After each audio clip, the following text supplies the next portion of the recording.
A series of airstrikes have been carried out by Israeli warplanes on several of Syria's military facilities.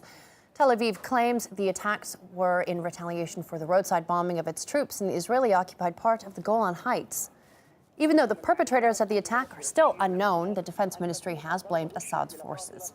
That's as the Syrian part of Golan Heights is currently occupied by rebel jihadists. This all comes as Washington ordered the Syrian government to suspend its diplomatic and consular missions in the U.S. All non-American staff were also told to leave the country. RT's Marina Portnaya explains the reasoning behind this move.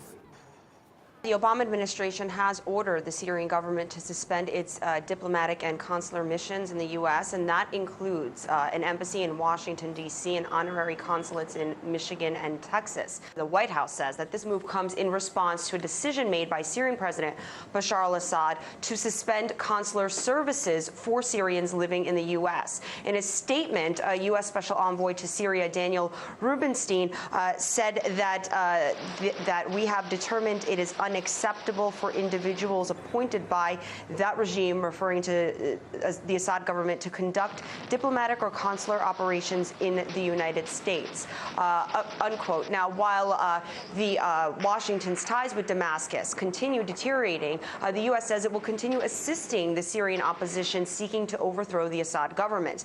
Some would call that quite a complicated endeavor, considering that extremists tied to terrorist organizations are fighting alongside the opposition in Syria.